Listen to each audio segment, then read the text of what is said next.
Invisible clues and signs of secret document ಅಂತ. Invisible ಇಂಕ್ನ use ಮಾಡಿ ಹೇಗೆ ವಿಸಿಬಲ್ ಕ್ರೈಮ್ಸ್ ಮಾಡ್ತಾರೆ ಅನ್ನೋದು ನಮ್ಮದು ಒಂದು motto. So first of all document ಅಂದರೆ ಏನು? ಎನಿ ಆಬ್ಜೆಕ್ಟ್ ಅಥವಾ ಯಾವುದಾದ್ರೂ ಆಬ್ಜೆಕ್ಟ್ ಆಗಿರಲಿ ಅಥವಾ ಒಂದು ಪೇಪರ್ಸ್ ಆಗಿರಲಿ ಅಥವಾ ಯಾವುದಾದ್ರೂ ಮೆಸೇಜ್ ಕನ್ವೆ ಮಾಡುವಂಥ ಐಟಮ್ಸ್ ಇದ್ದರೆ ಅದನ್ನು ನಾವು ಡಾಕ್ಯುಮೆಂಟ್ ಅಂತ ಕನ್ಸಿಡರ್ ಮಾಡ್ತೀವಿ. ಯಾವಾಗ ಒಂದು ಡಾಕ್ಯುಮೆಂಟು ಕ್ವಶನ್ ಡಾಕ್ಯುಮೆಂಟ್ ಆಗುತ್ತೆ ಅಂತ ಅಂದರೆ ಇನ್ ಕೋರ್ಟ್ ಆಫ್ ಲಾ ಅದು ಟೆಸ್ಟಿಮನಿಗೆ ಹೋದರೆ ಅದರದ್ದು ಡೌಟ್ಫುಲ್ ಅಥವಾ ಅಥೆಂಟಿಸಿಟಿ ಅಥವಾ ಅದರದ್ದು ಆಥರೈಸಿಟಿ ಅಂದರೆ ಏನು ಕ್ವಶನ್ ಆದರೆ ಅದನ್ನು ನಾವು ಕ್ವಶನ್ ಡಾಕ್ಯುಮೆಂಟ್ ಅಂತ ಹೇಳ್ತೀವಿ. ನೀವು ಇಲ್ಲಿ ನೋಡ್ಬೋದು ಡಿಫ್ರೆಂಟ್ ಟೈಪ್ಸ್ ಆಫ್ ಡಾಕ್ಯುಮೆಂಟ್ಸ್ ಇದೆ. ಡಿಫ್ರೆಂಟ್ ಟೈಪ್ಸ್ ಆಫ್ ಡಾಕ್ಯುಮೆಂಟ್ಸಲ್ಲಿ forge documents, altered documents, anonymous documents, counterfeited, printed, handwritten documents, charred documents, burn documents and digital electronic documents ಅಂತ ಡಿಫ್ರೆಂಟ್ ಟೈಪ್ಸ್ ಆಫ್ ಡಾಕ್ಯುಮೆಂಟ್ಸ್ ಇದೆ. ನಾವು ಅಷ್ಟು ಡಿಫ್ರೆಂಟ್ ಟೈಪ್ಸ್ ಆಫ್ ಡಾಕ್ಯುಮೆಂಟ್ಸ್ನ ನಾವು ಇಷ್ಟರಲ್ಲಿ place ಮಾಡಿದ್ದೀವಿ. ಯಾಕೆ ಎಲ್ಲರಿಗೂ ಅಂಡರ್ಸ್ಟ್ಯಾಂಡ್ ಆಗಬೇಕು ಅಂತ. ಫಸ್ಟ್ಲಿ ಫೋರ್ಜ್ ಡಾಕ್ಯುಮೆಂಟ್ಸಲ್ಲಿ ಈ ಎರಡು ಡಾಕ್ಯುಮೆಂಟ್ಸನ್ನ ನಾವು ನೋಡ್ಬೋದು. ಈ ಎರಡು ಡಾಕ್ಯುಮೆಂಟ್ಸ್ನ ನೀವು ನೋಡಿದಾಗ ಏನು ಅನಿಸುತ್ತೆ? ಬೇರೆಯವ್ರು ಬರ್ದಿರೋಲ್ಲ ಅಥವಾ ಒಬ್ಬರೇ ಬರ್ದಿರೋದು ಅನಿಸ್ತಾ ಇದೆಯಾ? ಡಿಫ್ರೆಂಟ್ ಅನಿಸ್ತಾ ಇದಲ್ಲಮ್ಮ? ಅನಿಸ್ತಿದಲ್ಲ ಸರ್. ಬಟ್ ಇದು ಒಬ್ಬರೇ ಬರ್ದಿದ್ದಾರೆ.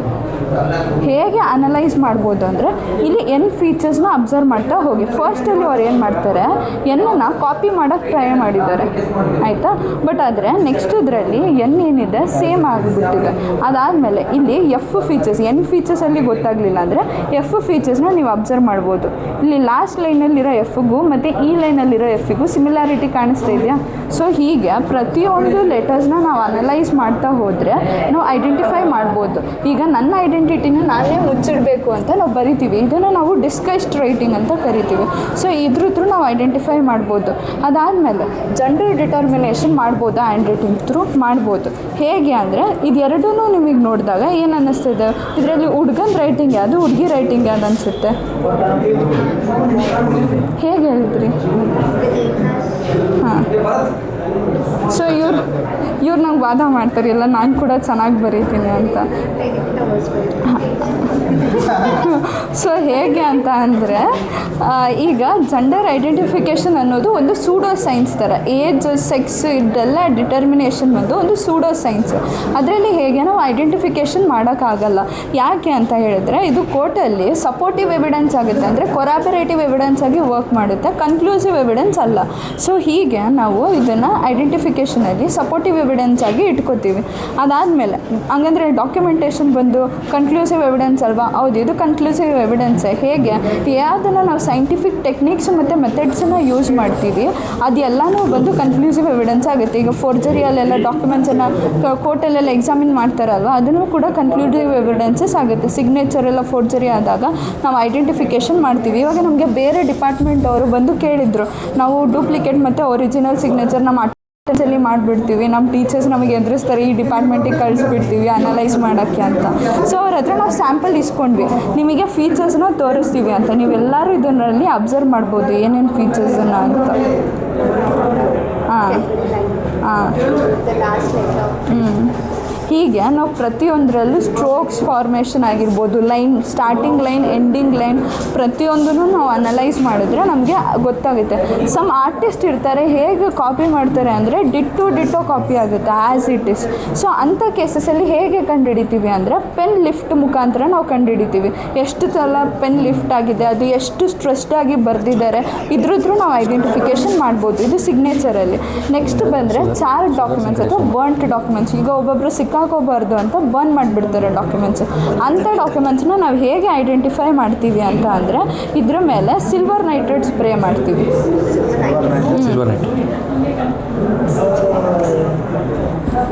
ಈಗ ನೀವು ಕೇಳ್ಬೋದು, ಯಾಕೆ ಸಿಲ್ವರ್ ನೈಟ್ರೇಟನ್ನೇ ಸ್ಪ್ರೇ ಮಾಡಬೇಕು? Why other no other elements, ಯಾಕೆ ಬೇರೆ ಸೊಲ್ಯೂಷನ್ಸ್ನ ಯೂಸ್ ಮಾಡಬಾರ್ದು ಅಂತ. ಯಾಕಂದರೆ ಅದು ಪೇಪರ್ ಬಂದು ಫೈಬರು, ಅದಾದಮೇಲೆ ಇಂಕ್ ಇರುತ್ತೆ ಇದ್ರ ಮೇಲೆ, ಅದಾದಮೇಲೆ ಸಿಲ್ವರ್ ನೈಟ್ರೇಟ್ ಬರೆಯುವಾಗ ನಮ್ಮದು ಸ್ವೆಟ್ ಎಲ್ಲ ಪಾಸ್ ಆನ್ ಆಗಿರುತ್ತೆ. ನಮ್ಮಲ್ಲಿ ಸ್ವೆಟ್ ಗ್ಲ್ಯಾಂಡ್ಸ್ ಪ್ರೆಸೆಂಟ್ ಇರುತ್ತೆ, ಲಿಪಿಡ್ಸು ಇದೆಲ್ಲ ಪ್ರೆಸೆಂಟ್ ಇರುತ್ತಲ್ಲ, ನಾವು ಬರೆದಾಗ ಎಕ್ಸ್ಚೇಂಜ್ ಆಗಿರುತ್ತೆ ಪೇಪರ್ಗೂ ಇದಕ್ಕೂ. ಸೊ ಅವಾಗ ಸಿಲ್ವರ್ ನೈಟ್ರೇಟನ್ನು ಸ್ಪ್ರೇ ಮಾಡಿದಾಗ ಆಕ್ಸಿಡೇಷನ್ ಮತ್ತು ರಿಡಕ್ಷನ್ ರಿಯಾಕ್ಷನ್ಸ್ ಆಗುತ್ತೆ. Oxidation reduction reactions documents through ಏನಾಗುತ್ತೆ ವಿಸಿಬಿಲಿಟಿ ಸಿಗುತ್ತೆ ನಮಗೆ. ಹಾಂ, ಸೊ ಹೀಗೆ ಬರ್ನ್ ಡಾಕ್ಯುಮೆಂಟ್ಸನ್ನ ನಾವು ಅನಲೈಸ್ ಮಾಡ್ಬೋದು. ಸೊ ವಾಟ್ ಇಫ್ ನಮಗೆ ವೆಟ್ ಡಾಕ್ಯುಮೆಂಟ್ಸ್ ಆದರೆ, ಈಗ ಪೇಪರ್ ಕ್ವಾಲಿಟಿ ಮೇಲೆ ಕೂಡ ವೆಟ್ ಡಾಕ್ಯುಮೆಂಟ್ಸ್ ಇದು ನಿಂತ್ಕೊಳ್ಳುತ್ತೆ. ಈಗ ನೀವು ಇಲ್ಲಿ ನೋಡಿ, ಇದನ್ನು 1 hour ನೀರು ಒಳಗಡೆ ಪ್ಲೇಸ್ ಮಾಡಿದ್ವಿ, ಬಟ್ ಒಂದು ಚೂರು ಡಿಸ್ಟರ್ಬೆನ್ಸಸ್ ಆಗಿಲ್ಲ. ಯಾಕೆ ಡಿಸ್ಟರ್ಬೆನ್ಸಸ್ ಆಗಿಲ್ಲ ಅಂತ ಅಂದರೆ ಪೇಪರ್ ಕ್ವಾಲಿಟಿ ಚೆನ್ನಾಗಿದೆ, ಪ್ಲಸ್ ಇಂಕೋ ಕ್ವಾಲಿಟಿ ಚೆನ್ನಾಗಿದೆ. ಸೊ ಅದಕ್ಕೋಸ್ಕರ ಇದು ಡಿಸ್ಟರ್ಬೆನ್ಸಸ್ ಆಗಿಲ್ಲ. ವೆರಸ್ ಈ document normal A4 size paper ತೊಗೊಂಡಿದ್ದೀವಿ, ಸ್ಕೆಚ್ ಪೆನ್ಸ್ ಯೂಸ್ ಮಾಡಿದ್ದೀವಿ. ಸೊ ಇದರಲ್ಲಿ ನೀವು ಇಂಕ್ ಡಿಸ್ಟರ್ಬೆನ್ಸಸ್ನ ನೋಡ್ಬೋದು. ನಿಮ್ಗೆ ಕಾಣಿಸ್ತಿದ್ದಲ್ವ, ಇಂಕ್ ಡಿಸ್ಟರ್ಬೆನ್ಸಸ್ನ ನಾವು ಅನಲೈಸ್ ಮಾಡ್ಬೋದು. ಹೀಗೆ ವೆಟ್ ಡಾಕ್ಯುಮೆಂಟ್ ಅನಾಲಿಸಿಸ್ ಮಾಡ್ತೀವಿ. ಆಮೇಲೆ ಒಬ್ಬರು ಸರ್ ನಮಗೆ ಕೇಳಿದ್ರು, ಈಗ ಮೆಕ್ಯಾನಿಕಲ್ ಎರೇಷರ್ ಮಾಡಿಬಿಟ್ಟಿದ್ರೆ ಅಂದರೆ ಅಳಿಸಿದ್ರೆ ಏನು ಮಾಡ್ತೀರಾ ಅಂತ. ಡಿಫ್ರೆಂಟ್ ಸೊಲ್ಯೂಷನ್ಸ್ ಯೂಸ್ ಮಾಡಿ ನಾವು ಅಸಿಟೋನ್ ಆಗಿರಲಿ, ಪೆಟ್ರೋಲ್ಸ್ ಆಗಿರಲಿ, ಹೀಗೆ ಅನಲೈಸ್ ಮಾಡ್ತೀವಿ. ಈಗ ನೋಡಿ, ಹಿಂಗೆ ಉಲ್ಟಾ ಹಿಡಿದ್ರೆ ಇಲ್ಲಿ ಏನೋ ರಿಟರ್ನ್ ಇದೆ ಅಂತ ಗೊತ್ತಾಗ್ತಿದೆ. ಇಂಕ್ ಸ್ಪ್ರೆಡ್ ಆಗಿದ್ರು ಕೂಡ ಸಮ್ ಲೆಟರ್ಸ್ ನಮಗೆ ವಿಸಿಬಲ್ ಇದೆ. ಸೊ ಬಟ್ ನಾವು ಇದರಲ್ಲಿ ನೋಡಿ ಕಂಪ್ಲೀಟಾಗಿ ಎರೇಸ್ ಆಗಿಬಿಟ್ಟಿದೆ. ಇಂಥದ್ದೆಲ್ಲ ಟೆಕ್ನಿಕ್ಸ್ನ ಹೆಂಗೆ ಮಾಡ್ತೀರಾ? ನಮ್ಮ ಫೊರೆನ್ಸಿಕಲ್ಲಿ ನ್ಯೂ ಟೆಕ್ನಾಲಜೀಸ್ ಇದೆ. ಆ ನ್ಯೂ ಟೆಕ್ನಾಲಜೀಸಲ್ಲಿ ವಿಡಿಯೋ ಸ್ಪೆಕ್ಟ್ರಲ್ ಕಂಪ್ಯಾರೇಟರ್ ಅನ್ನೋದು ಕೂಡ ಒಂದು ಟೆಕ್ನಾಲಜಿ. ಇದರಲ್ಲಿ ಮ್ಯಾಗ್ನೆಟಿಕ್ ಫೀಲ್ಡ್ ಇರುತ್ತೆ. ಈ ಮ್ಯಾಗ್ನೆಟಿಕ್ ಪ್ಲೇಟ್ ಮೇಲೆ ಈಗ ಅಳಿಸೋಗಿರೋಂಥ ಡಾಕ್ಯುಮೆಂಟ್ಸನ್ನು ನಾವು ಇಲ್ಲಿ ಪ್ಲೇಸ್ ಮಾಡಿ ನಮಗೆ ಗ್ರೇ ಪೌಡರ್ಸ್ ಇರುತ್ತೆ. ಆ ಗ್ರೇ ಪೌಡರ್ಸ್ನ ನಾವು ಇದಕ್ಕೆ ಸ್ಪ್ರೆಡ್ ಮಾಡ್ತೀವಿ. ಆಮೇಲೆ ವ್ಯಾಕ್ಯೂಮ್ ಪ್ಲೇಟ್ ಒಳಗಡೆ ಪ್ಲೇಸ್ ಮಾಡ್ತೀವಿ. ವ್ಯಾಕ್ಯೂಮ್ ಪ್ಲೇಟ್ ಒಳಗಡೆ ಪ್ಲೇಸ್ ಮಾಡಿದಾಗ ಏನಾಗುತ್ತೆ, ರಿಯಾಕ್ಷನ್ಸ್ ಆಗುತ್ತೆ. ಇಂಕ್ ಥ್ರೂ ಪೇಪರ್ ನಾನು ಆವಾಗಲೇ ಹೇಳಿದೆ ಫೈಬರ್ ಅಂತ. ಆವಾಗ ನಮಗೆ ಇದು ವಿಸಿಬಿಲಿಟಿ ಸಿಗುತ್ತೆ. ಏನು ಬರೆದಿರ್ತಾರೆ ಅದು ಈಸಿಲಿ ವಿಸಿಬಲ್ ಆಗುತ್ತೆ. ಈಗ ನಾವು ಇದನ್ನು ಅನಲೈಸ್ ಮಾಡ್ಬೋದು. ಅದಾದಮೇಲೆ ನೆಕ್ಸ್ಟು ಕಂಪ್ಲೀಟಾಗಿ ಬರ್ನ್ ಆಗೋಗ್ಬಿಟ್ಟಿದ್ರೆ, ಪೂರ್ತಿ ಇದು ಏನಿರುತ್ತೆ ಪುಡಿ ಆಗೋ ಮಟ್ಟಿಗೆ ಬರ್ನ್ ಆಗಿದ್ದರೆ ನಾವು ಅವಾಗ ಹೇಗೆ ಮಾಡ್ತೀವಿ? ಪೇಪರನ್ನು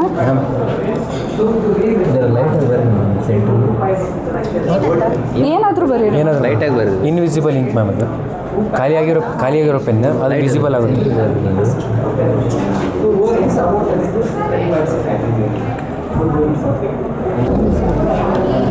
ಸೊ ಕಂಪ್ಲೀಟಾಗಿ ಅಕಸ್ಮಾತ್ ಇವಾಗ ಒಂದು 70 to 80% ಮೇಲೆ ಬರ್ನ್ ಆಗಿದ್ದರೆ ಅಂಥ ಡಾಕ್ಯುಮೆಂಟ್ಸ್ ಮೇಲೆ ನಾವು ಸಿಲ್ವರ್ ನೈಟ್ರೇಟ್ ಹಾಕೋಕ್ಕಾಗಲ್ಲ. ವೈ? ಬಿಕಾಸ್ ಆಲ್ರೆಡಿ ಬ್ರಿಟಲ್ ಫಾರ್ಮಲ್ಲಿ ಇರುತ್ತೆ. ಈಗ ನಾನು ಸಿಲ್ವರ್ ನೈಟ್ರೇಟ್ ಆಗಿಬಿಟ್ರೆ ಆ್ಯಶ್ ಆಗಿ ಟರ್ನ್ ಆಗಿಬಿಡುತ್ತೆ. ಸೊ ನಮಗೆ ಸಿಗಬೇಕಾಗಿರೋಂಥ ರಿಸಲ್ಟ್ಸ್ ಕೂಡ ಸಿಗಲ್ಲ. ಸೊ ಅದಕ್ಕೆ ನಾವೇನು ಮಾಡ್ತೀವಿ, ರಾಮನ್ ಸ್ಪೆಕ್ಟ್ರೋಸ್ಕೋಪಿ ಮುಖಾಂತರ ಕಂಡುಹಿಡಿತೀವಿ.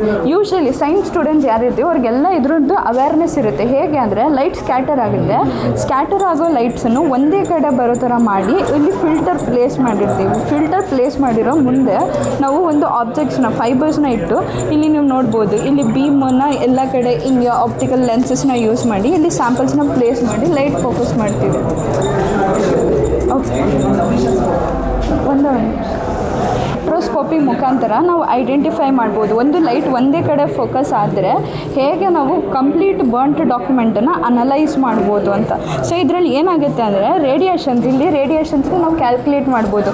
ಫಸ್ಟ್ ಟೈಮ್ ಪೆನ್ ಎಲ್ಲಿಟ್ಟರು ಅನ್ನೋದ್ರಿಂದ ಲಾಸ್ಟ್ ಸ್ಟ್ರೋಕ್ ಅವ್ರದ್ದು ಯಾವುದಾಗಿತ್ತು ಅನ್ನೋವರೆಗೂ ಕೂಡ ನಾವು ಆ ರೇಡಿಯೇಷನ್ಸ್ ಮುಖಾಂತರ ನಾವು ಅನಲೈಸ್ ಮಾಡ್ತಾ ಹೋಗ್ಬೋದು. ಎಷ್ಟು ಸಲ ಪೆನ್ ಲಿಫ್ಟ್ ಮಾಡಿದ್ವಿ. ಈಗ ಫಾರ್ ಎಕ್ಸಾಂಪಲ್ ನಾನು ಇದನ್ನು ಕಾಪಿ ಮಾಡ್ತಿದ್ದೀನಿ ಅಂದರೆ ನಾನು ಕಂಟಿನ್ಯೂಸ್ ಹಿಂಗೆ ಕಾಪಿ ಮಾಡೋಕ್ಕಾಗಲ್ಲ. ಇಲ್ಲಿಂದ 6 ನನಗೆ ಬರೀಲೇಬೇಕು ಅಂದರೆ ಈ ಫಸ್ಟ್ ಸ್ಟ್ರೋಕ್ ಸ್ಟಾರ್ಟ್ ಆದಂಗಿದೆ ಎಂಡ್ ಆಗೋ ತನಕ ನಾನು ಇಲ್ಲಿ 2-3 ಚೇಂಜಸ್ ಮಾಡಿರ್ತೀನಿ. ಯಾಕೆ ಕಾಪಿ ಮಾಡ್ತಿರ್ತೀನಿ ಅಂತ ನಂಗೆ ಕಾನ್ಷಿಯಸ್ ಇರುತ್ತೆ.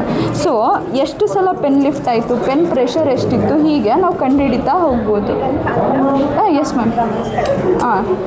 Through this we can see here what are the radiations are there in that and all we can see. And then in next thing ಇಲ್ಲಿ ಎಲೆಕ್ಟ್ರೋಸ್ಟ್ಯಾಟಿಕ್ ಡಿಟೆಕ್ಷನ್ ಅಪ್ಯಾರೇಟರ್ ಅಂತ ಕರಿತೀವಿ ಇದನ್ನು. ಫಾರ್ ಎಕ್ಸಾಂಪಲ್ ಈಗ ಟೆರರಿಸ್ಟ್ ಎಲ್ಲ ಬೇರೆ ಕಂಟ್ರಿಯಿಂದ ಇಂಡಿಯಾಗೆ ಬಂದು ಕ್ರೈಮ್ ಮಾಡ್ತಿರ್ತಾರೆ, ಅಥವಾ ಅದರ್ ಕಂಟ್ರಿ ಪೀಪಲ್ಸು ಬೇರೆ ಕಂಟ್ರಿಗೆ ಹೋಗಿ ಕ್ರೈಮ್ ಮಾಡ್ತಾರೆ. ಕ್ರೈಮ್ ಮಾಡೋ ಇಂಟೆನ್ಷನ್ ಇಟ್ಕೊಂಡು ಬಂದಿರೋರು ಅವ್ರದ್ದೇ ಪಾಸ್ಪೋರ್ಟ್ಸ್ನ ಯೂಸ್ ಮಾಡಲ್ಲ, ಡೂಪ್ಲಿಕೇಟ್ ಪಾಸ್ಪೋರ್ಟ್ಸ್ ಯೂಸ್ ಮಾಡ್ತಾರೆ. ಹೇಗೆ ಡೂಪ್ಲಿಕೇಟ್ ಆಗುತ್ತೆ ಆ ಪಾಸ್ಪೋರ್ಟ್ಸ್ ಅನ್ನೋದನ್ನು ನಾವಿಲ್ಲಿ ಅನಲೈಸ್ ಮಾಡ್ಬೋದು. ಇದು ವ್ಯಕ್ತಿದು ಮುಖಾನ ನಾವಿಲ್ಲಿ ಪ್ಲೇಸ್ ಮಾಡಿದ್ದೀವಿ. ಯಾಕೆ ಅಂದರೆ ಈಗ ಆಧಾರ್ ಕಾರ್ಡ್ ಅಥೆಂಟಿಕೇಷನ್ ಬಗ್ಗೆ ಎಲ್ಲರಿಗೂ ಐಡಿಯಾ ಇರುತ್ತೆ. ಯಾಕೆ ಆಧಾರ್ ಕಾರ್ಡ್ ಅಥೆಂಟಿಕೇಷನ್ ಮಾಡುವಾಗ ಫಿಂಗರ್ ಪ್ರಿಂಟ್ ತೊಗೊಂಡಿದ್ರೂ ಕೂಡ ಅವರು ನಮಗೂ ಕಣ್ಣು ತೊಗೋತಾರೆ. ಯಾಕೆ ತೊಗೋತಾರೆ? ಪ್ರತಿಯೊಬ್ಬ ವ್ಯಕ್ತಿಯಲ್ಲೂ ಐರಿಸ್ ಡಿಫ್ರೆನ್ಸ್ ಇರುತ್ತೆ, ಅದಕ್ಕೆ ಐರಿಸ್ನ ಫೋಕಸ್ ಮಾಡ್ತಾರೆ. ಇಲ್ಲಿ ಪ್ಲಾಸ್ಟಿಕ್ ಸರ್ಜರಿ ಮಾಡಿಸ್ಕೊಂಡ್ರೆ ಐಡೆಂಟಿಫೈ ಮಾಡೋಕ್ಕಾಗಲ್ಲ ಫೇಶಿಯಲ್ ಫೀಚರ್ಸು. ಸೊ ಅಂಥ ಟೈಮಲ್ಲಿ ನಮ್ಗೆ ಏನು ಯೂಸ್ ಆಗುತ್ತೆ, ಈವನ್ ಫಿಂಗರ್ ಪ್ರಿಂಟ್ ಏನು ಬಿಟ್ಟೋಗಿಲ್ಲ ಅಂದರೂ ನಮ್ಮದು ಕಣ್ಣು ಫೀಚರ್ ಒಂದಿದ್ದರೆ ಸಾಕು, ಐರಿಸ್ ಥ್ರೂ ನಾವು ಅವ್ರನ್ನ ಐಡೆಂಟಿಫೈ ಮಾಡ್ಬೋದು. ಇದು ಐಡೆಂಟಿಫಿಕೇಷನ್ ಐರಿಸ್ ಥ್ರೂ ಮಾಡೋದು. ಈವನ್ ಪಾಸ್ಪೋರ್ಟ್ಸಲ್ಲಿ ಏನಾಗುತ್ತೆ, ಒಬ್ಬರದ್ದು ಬೇರೆಯವ್ರದ್ದು ಫೇಕ್ ಮಾಡ್ತಿದ್ದಾರೆ ಪಾಸ್ಪೋರ್ಟ್ಸ್ ಅಂದಾಗ ನಂಬರ್ಸ್ ಬೇರೆ ಬೇರೆ ಮಾಡ್ಕೊಂಡು ಬಂದಿರ್ತಾರೆ. ಅಂದರೆ ಒಂದೇ ನಂಬರ್ ಮೇಲೆ ಇನ್ನೊಂದು ನಂಬರ್ನ ಓವರ್ಲ್ಯಾಪ್ ಮಾಡಿರ್ತಾರೆ, ಸ್ಟಿಕ್ಕರ್ಸ್ ಯೂಸ್ ಮಾಡಿರ್ತಾರೆ. ಕೆಲವೊಂದು ಸ್ಕ್ಯಾನರ್ಸಲ್ಲಿ ಸ್ಕ್ಯಾನೇ ಆಗಲ್ಲ. ಈಗ ಏರ್ಪೋರ್ಟಲ್ಲಿ ಸ್ಕ್ಯಾನ್ ಮಾಡಿದಾಗ ಡೂಪ್ಲಿಕೇಟ್ ಯಾವುದು ಅಂತ ಈಸಿಲಿ ಗೊತ್ತಾಗುತ್ತೆ. ಬಟ್ ಸಮ್ಟೈಮ್ಸ್ ಮೆಷಿನಿಗೂ ಕೂಡ ಗೊತ್ತಾಗಲ್ಲ ಆ ಥರ ಕ್ರೈಮ್ ಮಾಡಿದ್ರೆ.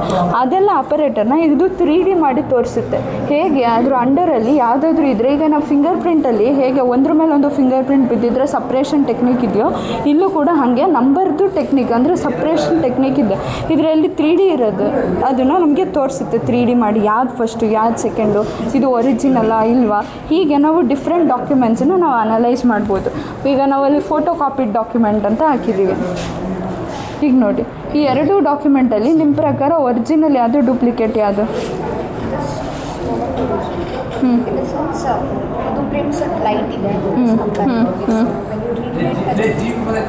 ಸರ್ ನಿಮ್ಮ ಒಪಿನಿಯನ್ ಏನು?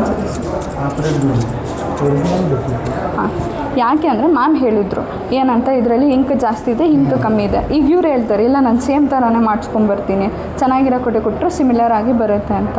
ಸೊ ಅವಾಗ ಏನಾಗುತ್ತೆ ಅಂದರೆ ಸರ್, ಈಗ ಪೂರ್ತಿ ಇದು ಕೊಟ್ಟಾಗ ಇಂಕ್ ಜಾಸ್ತಿ ಇದ್ದರೆ ಓವರ್ಲ್ಯಾಪ್ ಆಗುತ್ತೆ ಆನ್ ಲೆಟರ್ಸ್.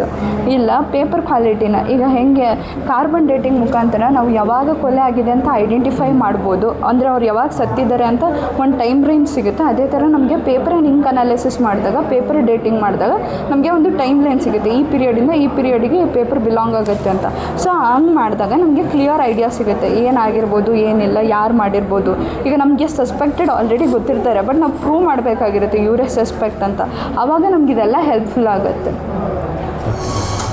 ಸೊ ಇದನ್ನು ಇಂಟೆಂಡೆಂಟ್ ರೈಟಿಂಗ್ ಅಂತ ಕರಿತೀವಿ. ಇಂಟೆಂಡೆಂಟ್ ರೈಟಿಂಗ್ ಅಂದರೆ ಇವಾಗ ಮ್ಯಾಮ್ ನೀವು ನಮಗೆ ಕಾಣಿಸದೇ ಇರೋ ಥರ ಬರೆದ್ರಿ, ಇಲ್ಲಿ ನೀವು ಏನು ಬರೆದ್ರಿ ಅದು ನಿಮಗೆ ವಿಸಿಬಲ್ ಆಗ್ತಿದೆಯಾ? ಈಗ ನಿಮಗೆ ವಿಸಿಬಲ್ ಆಯ್ತಲ್ವ. ಈಗ ನಾವು ಫಿಂಗರ್ ಪ್ರಿಂಟಿಂಗಲ್ಲಿ ಅಲ್ಲಿ ಡೆವಲಪ್ಮೆಂಟ್ ಟೆಕ್ನಿಕ್ನ ನೋಡಿದಾಗ ನಿಮಗೆ ಅಯೋಡಿನ್ ಫ್ಯೂಮ್ಸ್ನ ಯೂಸ್ ಮಾಡಿ ಡೆವಲಪ್ ಮಾಡಿದರು. ಹಾಗೆ ಈಗ ನಾವು ಇಂಟೆಂಡೆಂಟ್ ರೈಟಿಂಗ್ನೂ ಕೂಡ ಅಯೋಡಿನ್ ಫ್ಯೂಮ್ಸ್ನ ಯೂಸ್ ಮಾಡಿ ಮಾಡ್ತೀವಿ. ಈ ಪ್ರಿಂಟ್ಸಲ್ಲಿ ನಮಗೆ ಅಯೋಡಿನ್ದು ಅಂದರೆ ಈಗ ಫಿಂಗರ್ ಪ್ರಿಂಟ್ ಕೂಡ ಸಿಗ್ಬೋದು, ಪೇಪರ್ಸಲ್ಲಿ ಕೂಡ ಫಿಂಗರ್ ಪ್ರಿಂಟ್ಸ್ ಇರುತ್ತೆ. ಆದರೆ ನಾವು ಯಾವಾಗಲೂ ಡಾಕ್ಯುಮೆಂಟ್ ಅನಾಲಿಸಿಸ್ ಮಾಡುವಾಗ ಡಾಕ್ಯುಮೆಂಟಿಗೆ ಪ್ರಯಾರಿಟಿ ಕೊಡ್ತೀವಿ ಹೊರತು ಫಿಂಗರ್ ಪ್ರಿಂಟಿಗೆ ಅಲ್ಲ. ಯಾಕೆ ಅಂದರೆ ಡಾಕ್ಯುಮೆಂಟಿಗೆ ಕಂಡುಹಿಡಿಯೋಕ್ಕೆ ಅಂತ ಇರೋದೇ ಟೆಕ್ನಿಕ್ಸು ಸ್ವಲ್ಪ ಇದೆ. ಅಂದರೆ ಏನು ತುಂಬ ಬ್ರಿಟಲ್ ಅಂದರೆ ತುಂಬ ಕ್ರುಷಿಯಸ್ ಇದ್ದು. ಅದಕ್ಕೆ ನಾವು ಇದನ್ನು ಏನು ಮಾಡ್ತೀವಿ, ಫಸ್ಟು ಡಾಕ್ಯುಮೆಂಟಿಗೆ ಪ್ರಯಾರಿಟೈಸ್ ಕೊಟ್ಟು ಅದಾದಮೇಲೆ ಫಿಂಗರ್ ಪ್ರಿಂಟನ್ನು ನೆಕ್ಸ್ಟ್ ಅಂತ ಇಡ್ತೀವಿ. ನಮ್ಮಲ್ಲಿ AFIS ಟೆಕ್ನಿಕ್ಸ್ ಎಲ್ಲ ಇದೆ. ಅದ್ರ ಮುಖಾಂತರ ನಾವು ಫಿಂಗರ್ ಪ್ರಿಂಟನ್ನು ನಾವು ಅನಲೈಸ್ ಮಾಡ್ಬೋದು, ಯಾವ ವ್ಯಕ್ತಿ ಇದ್ದಿದ್ದು ಫಿಂಗರ್ ಪ್ರಿಂಟ್. ಈಗ ನಮ್ಮ ಆಧಾರ್ ಕಾರ್ಡಲ್ಲಿ ಪ್ರತಿಯೊಬ್ಬರು ನಮ್ಮ ಫಿಂಗರ್ ಪ್ರಿಂಟನ್ನು ಕೊಟ್ಟಿರ್ತೀವಿ, ಅಲ್ಲಿಂದ ನಮಗೆ ಡೇಟಾಸು ಸಿಗುತ್ತೆ ಹೀಗೆ. ಬಟ್ ಆಧಾರ್ ಕಾರ್ಡವ್ರು ಇವಾಗ ನಮಗೆ ಕೊಡಲ್ಲ ಡೇಟಾನ ಎಕ್ಸಾಮಿನ್ ಮಾಡೋದಕ್ಕೆ. ಯಾಕೆ ಅಂತ ಅಂದರೆ ಇನ್ ಫ್ಯೂಚರ್ ಕ್ರೈಮ್ ಆಗ್ಬೋದು, ಅದ್ರದ್ದು ಇದೆ ಏನಾದರೂ ಡೇಟಾ ಕೊಟ್ಟರೆ ಅಂತ. ಬಟ್ ಯಾರಾದರೂ ಕ್ರಿಮಿನಲ್ ಅದನ್ನು ಮಾಡಿದರೆ ಈಗ ಇದು NCRB ಮತ್ತು DCRB ಅಲ್ಲಿ ಅವ್ರದ್ದು ಡೇಟಾ ಇರುತ್ತೆ, ನ್ಯಾಷನಲ್ ಕ್ರೈಮ್ ರೆಕಾರ್ಡ್ ಬ್ಯೂರೋ ಮತ್ತು ಡಿಸ್ಟ್ರಿಕ್ಟ್ ಕ್ರೈಮ್ ರೆಕಾರ್ಡ್ ಬ್ಯೂರೋ ಅಲ್ಲಿ. ಸೊ ಆ ಡೇಟಾ ಹತ್ರ ನಾವು ಅನಲೈಸ್ ಮಾಡ್ಬೋದು, ಯಾರು ಮಾಡಿದ್ದಾರೆ ಯಾರಿಲ್ಲ ಅಂತ. ಹೀಗೆ ನಾವು ಪ್ರತಿಯೊಂದು ಡಾಕ್ಯುಮೆಂಟ್ಸ್ನ ಅನಲೈಸ್ ಮಾಡ್ತೀವಿ. ಆಮೇಲೆ ಸ್ಕ್ರ್ಯಾಚ್ ಮಾಡಿಬಿಟ್ರೆ ಸಿಗಲ್ವಲ್ಲ, ಆಯಿತು ಇದೆಲ್ಲ ಬೇಡ ಸ್ಕ್ರ್ಯಾಚ್ ಮಾಡಿಬಿಡ್ತೀನಿ ಸಿಗಲ್ವಲ್ಲ. ಈಗ ನೋಡಿ ಇಲ್ಲಿ ನೀವು ಲೈಟ್ ಸೋರ್ಸಿಗೆ ಇಟ್ಟರೆ, ಲೈಟ್ ಪೆನ್ನಿಂದ ಮಾಡಿದರೆ, ಡಾರ್ಕ್ ಪೆನ್ನಲ್ಲಿ ಬರೆದು ಲೈಟ್ ಪೆನ್ನಲ್ಲಿ ಮಾಡಿದರೆ ನಿಮಗೆ ವಿಸಿಬಲ್ ಆಗ್ತಿದೆ. ಬೇರೆಸ್ ನಿಮಗೆ ಡಾರ್ಕ್ ಪೆನ್ನಿಂದನೇ ಮಾಡಿ ಡಾರ್ಕ್ ಪೆನ್ನಿಂದ ನಿಮಗೆ ಸ್ಕ್ರಿಬಲ್ ಮಾಡಿದರೆ ಕಾಣಿಸಲ್ಲ. ಸೊ ಅದಕ್ಕೆ ನಾವು ಇದರಲ್ಲಿ ವಿಡಿಯೋ ಸ್ಪೆಕ್ಟ್ರಲ್ ಕಂಪ್ಯಾರೇಟರ್ ಅಂತ ಫಸ್ಟೇ ತೋರಿಸಿದ್ವಲ್ಲ, ಈ ಇದರಲ್ಲಿ ಪ್ಲೇಸ್ ಮಾಡಿದರೆ ಸಿಗುತ್ತೆ. ಇಲ್ಲ ಅಂದರೆ ಇದರಲ್ಲಿ ಲೈಟ್ ಸೋರ್ಸಸನ್ನು ಯೂಸ್ ಮಾಡಿದರೆ ಅದರಲ್ಲೂ ಕೂಡ ನಮಗೆ ರಿಸಲ್ಟ್ಸ್ ಸಿಗುತ್ತೆ. ಸೊ ಹೀಗೆ ನಾವು ಎಲ್ಲ ಡಿಫ್ರೆಂಟ್ ಟೆಕ್ನಿಕ್ಸ್ನ ಯೂಸ್ ಮಾಡಿಕೊಂಡ್ರೆ ಪ್ರತಿಯೊಂದರದ್ದು ನಮಗೆ ಅನಲೈಸ್ ಆಗ್ತಾ ಹೋಗುತ್ತೆ. ನಮ್ಮದು ಕ್ವಶನ್ ಡಾಕ್ಯುಮೆಂಟಲ್ಲಿ ಸೀಕ್ರೆಟ್ ರೈಟಿಂಗ್ ಅಂತ ಹೇಳಿ ಇದು ಮಾಡ್ತೀನಿ. ಈ ಸೀಕ್ರೆಟ್ ರೈಟಿಂಗ್ನ ಎಲ್ಲೇನೋ ಮಾಡಿರ್ತಾರೆ, ಈ ಪ್ರಿಸನ್ಸಲ್ಲಿ ಇರ್ತಾರೆ. ಸೊ ಅವ್ರದ್ದು ಒಳಗಡೆಯಿಂದ ಹೊರಗೆ ಏನಾದ್ರು ಒಂದು ಮೆಸೇಜ್ನ ಪಾಸ್ ಮಾಡಬೇಕಾದ್ರೆ ಅವರು ರೈಟಿಂಗಲ್ಲಿ ಬರ್ಕೊಡ್ತಾರೆ. ನಿಮಗೇನಾದರೂ ಐಡಿಯಾ ಇದೆ ನಿಮಗೆ ಅವ್ರು ಯಾವ ಥರ ಬರ್ಕೊಡ್ತಾರೆ? ಪ್ರಿಸನರ್ಸ್ ಈಗ ಹೊರಗಡೆ ಏನಾದ್ರು ಮೆಸೇಜ್ ಕಳಿಸ್ಬೇಕಂದ್ರೆ ಈಗ ಅವ್ರು ಸಂಬಂಧಪಟ್ಟ ಈಗ ಏನಾದರೂ ಅವರು ಪೀಪಲ್ಸ್ಗೆ ಏನಾದ್ರು ಮೆಸೇಜ್ ಕಳಿಸ್ಬೇಕಂದ್ರೆ ಯಾವ ಪೇಪರಲ್ಲಿ ಅವ್ರಿಗೆ ಪೇಪರ್ ಸಿಗಲ್ಲ, ಅವ್ರು ಯಾವ ಥರ ಮೆಸೇಜ್ ಕಳಿಸ್ತಾರೆ ಹೊರಗಡೆ ಅವರಿಗೆ, ಯಾವ ಮಟೀರಿಯಲ್ ಯೂಸ್ ಮಾಡಿ, ಇಂಕ್ ಯಾವುದು ಯೂಸ್ ಈ ಒಂದು ಹಾಂ ಕೆಲವೊಂದು ಟೈಮ್ ಕ್ಲಾತ್ಸ್ ಮೇಲೆ ವೆಜಿಟೇಬಲ್ಸ್, ಆಮೇಲೆ ಫ್ರೂಟ್ ಜ್ಯೂಸು, ಲೆಮನ್ ಜ್ಯೂಸು, ಇಲ್ಲಾಂದರೆ ಮಿಲ್ಕ್, ಬಟರ್ ಮಿಲ್ಕ್ ಈ ಥರ ಯೂಸ್ ಮಾಡಿ ಕಳಿಸ್ತಾರೆ ಅವ್ರು. ಅದನ್ನು ನಾವು ಹೊರಗಡೆ ಬಂದಮೇಲೆ ನಮ್ಮ ಕಡೆ ಏನು ಸಿಕ್ಕಾಗ ಪ್ರೀ ಹೀಟ್ ಮಾಡಿ ಲೈಟ್ ಸೋರ್ಸ್ ನೋಡಿದರೆ ಅದು ಏನು ಬರ್ದಿರೋದು ಅಂತ ಕಾಣ್ತದೆ. ಬಟರ್ ಮಿಲ್ಕಲ್ಲಿ ಬರ್ದಿರೋದು. ಹಾಂ ಆಮೇಲೆ ಆಮೇಲೆ ಮೆಡಿಸಿನಲ್ಲಿ ಬರೆದಿದ್ರು ಕಾಣಿಸುತ್ತೆ ಅದು ಮೆಡಿಸಿನ್ ಲಿಕ್ವಿಡಲ್ಲಿ ಬರೆದ್ರು ಕಾಣಿಸುತ್ತೆ. ಇದು ಲೆಮನ್ ಜ್ಯೂಸ್ ಯೂಸ್ ಮಾಡಿ ಬರ್ತಿದ್ದೇವೆ ಮ್ಯಾಮ್. ಇದರಲ್ಲಿ ಕೂಡ ಬಯಾಲಜಿಕಲ್ ಸ್ಯಾಂಪಲ್ಸು, ವೆಜಿಟೇಬಲ್ ಸ್ಯಾಂಪಲ್ಸು ಹೀಗೆ ವೇರಿ ಆಗ್ತಾ ಹೋಗುತ್ತೆ. ಬಯಾಲಜಿಕಲಲ್ಲಿ ಲೆಮನ್ ಜ್ಯೂಸಲ್ಲಿ ಬರೆದು ಟ್ರೀಟ್ ಮಾಡಿ ಇದಕ್ಕೆ ಟರ್ಮರಿಕ್ ಒರಿಜಿನಲ್ ಟರ್ಮರಿಕ್ನ ಶೇಡ್ ಮಾಡಿರ್ತೀವಿ. ಯಾಕಂದರೆ ಇದರಲ್ಲಿ ಆ್ಯಸಿಡ್ ಬೇಸ್ ರಿಯಾಕ್ಷನ್ ಆಗುತ್ತೆ, ಸೊ ದಟ್ ನಮಗೆ ವಿಸಿಬಲ್ ಆಗುತ್ತೆ. ಹೀಗೆ ನಾವು ಡಿಫ್ರೆಂಟ್ ಡಾಕ್ಯುಮೆಂಟ್ಸನ್ನ ಯೂಸ್ ಮಾಡಿ ಅನಲೈಸ್ ಮಾಡ್ತಾ ಹೋಗ್ಬೋದು. ಯಾವ ಥರ ಕ್ರೈಮ್ಸ್ ಆಗಿದೆ, ಏನೇನು ಥರ ನಾವು ಅದನ್ನು ಪ್ರಿಕಾಷನರಿ ಮೆಷರ್ಸ್ ಯೂಸ್ ಮಾಡಿ ಕಂಡುಹಿಡಿತೀವಿ. ಇದೆಲ್ಲ ಸ್ವಲ್ಪನೇ ಟೆಕ್ನಿಕ್ಸ್, ಬಟ್ ಡೀಟೇಲಾಗಿ ಅನಲೈಸ್ನ ಲ್ಯಾಬೊರೇಟ್ರೀಸಲ್ಲಿ ಮಾಡ್ತಾರೆ. ಇಲ್ಲಿ ನಮ್ಮಲ್ಲಿ ಅಪಾರೇಟಸ್ ಕಡಿಮೆ ಇರೋದ್ರಿಂದ, ಯಾಕಂದರೆ ಇದೆಲ್ಲ ಕಾಸ್ಟ್ಲಿ ಅಪಾರೇಟಸ್, ನಿಯರ್ಲಿ 40 lakhs 1 crore ತನಕ ವೇರಿ ಆಗ್ತಾ ಹೋಗುತ್ತೆ.